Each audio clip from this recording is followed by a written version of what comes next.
बच्चों, आज की क्लास में हम formation of bands in solids हैं, उसमें बैंड्स का फॉर्मेशन कैसे होता है वो हम पढ़ेंगे।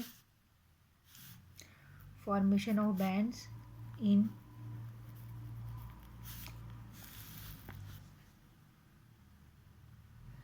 जैसे कि हमें पता है जो कोई भी मटेरियल होता है, उसका फंडामेंटल यूनिट क्या है? एटम है ना। कोई भी मटेरियल है उसका फंडामेंटल यूनिट क्या है? एटम होता है। तो एटम किससे बना होता है? एटम के जो सेंटर में न्यूक्लियस होता है और उसके आसपास इलेक्ट्रॉन्स मूव करते रहते हैं, है ना, अलग अलग ऑर्बिट्स में। सो द जो नंबर ऑफ इलेक्ट्रॉन्स होते हैं एटम में, वो किसके बराबर होते हैं? नंबर ऑफ प्रोटॉन्स के बराबर होते हैं इन द न्यूक्लियस। तो न्यूक्लियस के अंदर जो प्रोटॉन्स होते हैं वो नंबर ऑफ इलेक्ट्रॉन्स के बराबर होते हैं, ठीक है, एटम में। तो इसमें जो एटम होता है वो क्या होता है? इलेक्ट्रिकली न्यूट्रल होता है। So the electrons in the atoms are distributed in different orbits, है ना।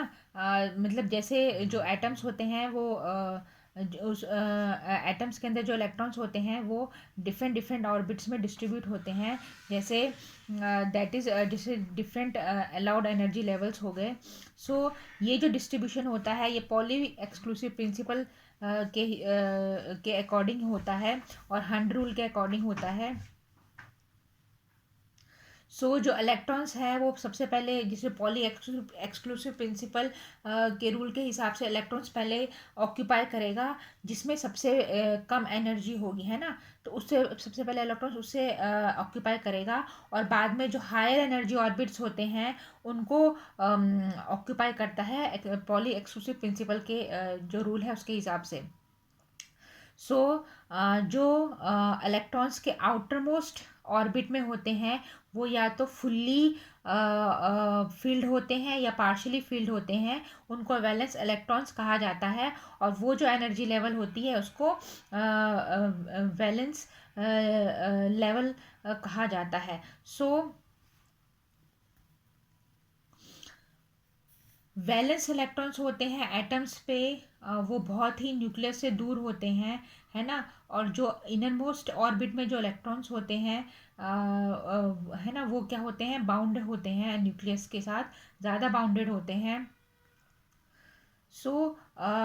Due to the screening effect of the electrons in the inner orbits, the attractive Coulomb force on the valence electrons is reduced considerably, है ना। That the valence electrons becomes responsible for the formation of bonds between the atoms. इसके लिए, इसको समझने के लिए हम क्या करते हैं? हम एक एग्जाम्पल लेते हैं जर्मेनियम का, जर्मेनियम एटम का। जर्मेनियम एटम है, जर्मेनियम एटम है वो, उसके अंदर कितने इलेक्ट्रॉन्स होते हैं? 32 इलेक्ट्रॉन्स होते हैं जर्मेनियम एटम के अंदर। और उसका जो इलेक्ट्रॉनिक कॉन्फ़िगरेशन होता है वो इस तरीके से लिख सकते हैं: 1s2, 2s2, 2p6, 3s2, 3p6, 3d10, 4s2 और 4p2, है ना, इस तरीके से। इसका अगर हम एनर्जी लेवल बनाएंगे जर्मेनियम एटम का, उसको इस तरीके से ड्रॉ कर सकते हैं। एनर्जी लेवल जो है जर्मेनियम एटम का हम ड्रॉ करते हैं। इसमें सबसे पहले 1s2 हम लेते हैं। तो 1s2 में हम देखेंगे देर आर 2 इलेक्ट्रॉन्स। 1s2 है ना, जो मिनिमम इसकी एनर्जी लेवल है उसमें 2 इलेक्ट्रॉन्स हैं। सो ये आपका, इसको न्यूक्लियस मान लेते हैं। दिस इज़ द न्यूक्लियस मान लेते हैं। और इसको इस तरीके से, ये जो है एक तरीके से ये एनर्जी इसको ले लेते हैं। दिस इज एनर्जी, है ना। पहले 1s2 है, तो 1s2 यानी यहाँ पर कितने इलेक्ट्रॉन्स हैं? 2 इलेक्ट्रॉन्स हैं, राइट।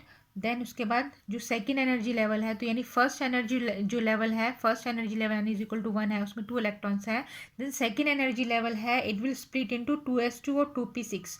2s2 और 2p6 में स्प्लिट हो रखी है, तो 2 एनर्जी लेवल यहाँ पर हम बनाएंगे, 1 और 2, राइट। ठीक है, तो एनर्जी लेवल 2 है, तो इसमें 2 इलेक्ट्रॉन्स हैं यहाँ पर, 1 और 2 इस तरीके से लिख दें। देन 2p6 में कितने हैं, 6 हैं। सो यहाँ पर आएंगे, इधर 3 ले लेते हैं और यहाँ पर इस तरीके से 3 ले लेते हैं। देन थर्ड जो एनर्जी लेवल है उसमें 3s2 3p6 और 3d10, वो 3 एनर्जी लेवल्स में डिवाइडेड है। 3s2 है तो 3s2 यानी 2 इलेक्ट्रॉन्स, 3p6 यानी 6 electrons, and then 3d10, 3d10 means there is 10 electrons इस तरीके से। So this is what n is equal to 3, third energy level.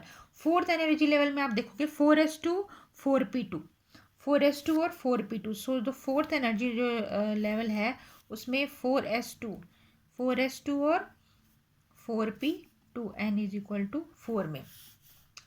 सो इसमें जो ये है it is called the n is equal to 1 2 3। जो पहले 3 जो ऑर्बिट्स हैं, फर्स्ट 3 ऑर्बिट्स, वो कम्प्लीटली फिल्ड हैं। जैसे पॉली एक्सक्लूसिव प्रिंसिपल में बताया गया है, जो पहले इलेक्ट्रॉन्स हैं वो ऑर्बिट में मिनिमम एनर्जी उसको ऑक्यूपाई करेंगे, देन हायर एनर्जी लेवल में करेंगे। सो ये तीनों जो एनर्जी लेवल्स हैं दे आर कम्प्लीटली फिल्ड हैं, जिनको बाउंड इलेक्ट्रॉन्स कहा जाता है, और इनर और एनर्जी लेवल में डिस्ट्रीब्यूटेड है। तो इसको हम ऐसे लिख सकते हैं, इनर एनर्जी लेवल्स। ये क्या है, इनर एनर्जी लेवल्स हैं, है ना। और ये जो इलेक्ट्रॉन्स हैं एनर्जी लेवल 4 पे, देयर आर इनको वैलेंस इलेक्ट्रॉन्स कहा जाता है। वैलेंस इलेक्ट्रॉन्स इनको कह सकते हैं, है ना। तो और दूसरा क्या, एनर्जी लेवल के उसमें वैलेंस एनर्जी लेवल इनको कह सकते हैं, राइट। सो इसलिए जर्मेनियम है उसको टेट्रावेलेंट कहा जाता है, बिकॉज उसके वैलेंस इलेक्ट्रॉन्स में कितने, वैलेंस ऑर्बिट्स में कितने इलेक्ट्रॉन्स हैं, 4 इलेक्ट्रॉन्स हैं यहाँ पर। 4s2 4p2 फोर्थ लेवल में, इसलिए उसको टेट्रावेलेंट कहा जाता है। इसको सिंपल तरीके से आप ऐसे भी बना सकते हो, जो एनर्जी लेवल की अलग अलग एनर्जी लेवल्स है इसमें, जर्मेनियम एटम में स्प्लिट हो रखे हैं, डिवाइड हो रखे हैं। सो उसको आप इस तरीके से भी ड्रॉ कर सकते हो। ये ऐसे है, like this. So this is the nucleus, यहाँ पर न्यूक्लियस है। सो यहाँ पर आप फर्स्ट एनर्जी लेवल है, देन सेकेंड एनर्जी लेवल है, it is distributed into 2 levels, right. जो थर्ड था उसमें it is distributed into 3 levels. तो फर्स्ट में है, यहाँ पर फर्स्ट एनर्जी लेवल है तो उसमें 2 इलेक्ट्रॉन्स हैं, तो उसके ऑर्बिट 2 ऑर्बिट्स बना देंगे। देन जो सेकंड एनर्जी लेवल था उसमें, है ना, इट इज़ डिवाइडेड इनटू 2 में डिवाइडेड है, लेकिन उसमें क्या है, दिस इज़ लाइक दिस। तो सेकेंड एनर्जी लेवल है उसमें, इसमें 2ps6, 2s2 और 2p6। तो 2s2 में 2 इलेक्ट्रॉन्स हैं, so it is like this.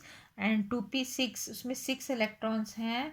सो उसको आप इस तरीके से ऐसे डिस्ट्रीब्यूट कर सकते हो, लाइक दिस, है ना, इस तरीके से। देन जो थर्ड एनर्जी लेवल है it is distributed into 3s2 3p6 और 3d10। सो इनको 3s2 इस तरीके से। देन 3s2 के बाद 3p6 है, तो उसमें इस तरीके से आपके 3 ऐसे लाइन्स बनेंगी। देन 3d10 में इस तरीके से, लाइक दिस। सो ये इसमें आप मेंशन कर सकते हो, ये हो गया n इज इक्वल टू 1, ये हो गया n is equal to 2, and this one is n is equal to 3, और लास्ट आप बनाओगे, it is n is equal to 4। तो ये है splitting of energy level in the germanium atoms. इसको अगर आप बैंड के फॉर्म में अगर आप बताना चाहोगे, बैंड के फॉर्म में, so it can be energy band के फॉर्म में इसको बताना चाहोगे, तो ये इंटर एटमिक डिस्टेंस जो है आर से ड्रॉ करेंगे। एनर्जी बैंड होगा वो एनर्जी और इंटर एटमिक डिस्टेंस के बीच का ग्राफ बनेगा। सो इसमें इट इज़ डिवाइडेड इनटू 2, जो वैलेंस इलेक्ट्रॉन्स हैं और जो इनर एनर्जी के इलेक्ट्रॉन बाउंड इलेक्ट्रॉन्स हैं, उससे मिलके बना होगा। सो इसको इस तरीके से आप बना सकते हो। ये है, इट इज़ लाइक दिस, ये हो गया।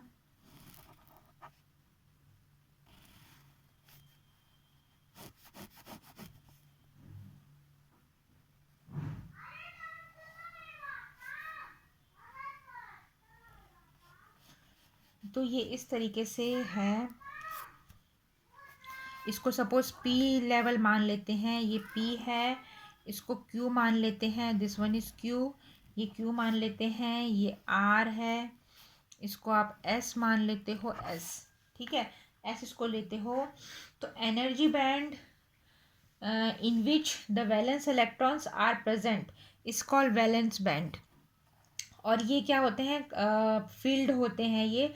तो जो एनर्जी बैंड है, ये वाला जो बैंड है एनर्जी बैंड, जिसको आर एस बोलेंगे, R S, in which electrons are present, जिसमें electrons present, valence electrons are present, valence electrons are present, इनको वैलेंस बैंड कहा जाता है। और the allowed energy band above the valence band, ये valence band से ऊपर जो हायर एनर्जी लेवल होता है ना, हायर एनर्जी स्टेट्स होते हैं जो अनएक्साइटेड, जब अनएक्साइटेड होता है कोई भी, इसमें एक्साइटेड है ना, अनएक्साइटेड स्टेट में ये जो पी क्यू वाला जो बैंड है, हायर एनर्जी स्टेट, ये क्या होता है, एम्प्टी होता है, और इसको कंडक्शन बैंड कहा जाता है। So in between the conduction and valence band, conduction और वैलेंस बैंड के बीच में ये आर और ये क्यू, आर और ये क्यू, ये कंडक्शन बैंड और वैलेंस बैंड के बीच में जो गैप होता है, एनर्जी गैप होता है, जिसमें कोई भी एनर्जी लेवल, देखो यहाँ पर कोई भी एनर्जी लेवल नहीं है ना, no allowed energy level exist. तो इस एनर्जी गैप को क्या कहा जाता है, फॉरबिडन एनर्जी गैप इसको कहा जाता है। So according to the distribution of electrons in the energy levels of particular atom, तो इस तरीके से बैंड का फॉर्मेशंस होते हैं, है ना। और जो फॉरबिडन बैंड है आर और जो क्यू है, जिसके अंदर कोई, फॉरबिडन मतलब not allowed, not allowed any energy level, उसको फॉरबिडन कहा जाता है।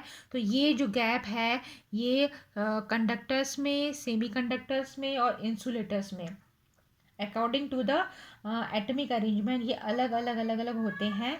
सो इसको हम सिंपल तरीके से हम पढ़ते आए हैं, किस तरीके से, जो सिंपल फॉर्म हमने देखा है बैंड्स का, उसको इस तरीके से हम पढ़ते आए हैं। तो नीचे जो होता है उसको वैलेंस बैंड बोलते हैं ऐसे, और ये जो होता है ये, इसको कहते हैं forbidden band, energy band gap कहा जाता है। And this is the conduction band. तो कंडक्शन बैंड है वो हायर एनर्जी लेवल है, जहाँ पर अनएक्साइटेड स्टेट में कोई भी इसमें इलेक्ट्रॉन्स नहीं होता है। और जो ये फॉरबिडन एनर्जी गैप है, डेल ई जी, इसको किस तरीके से बचाते हैं, it is equal to E C minus E V. जो कंडक्शन बैंड की जो एनर्जी है और वैलेंस बैंड की एनर्जी है, उन दोनों का डिफरेंस क्या बताता है, फॉरबिडन एनर्जी गैप कहा जाता है।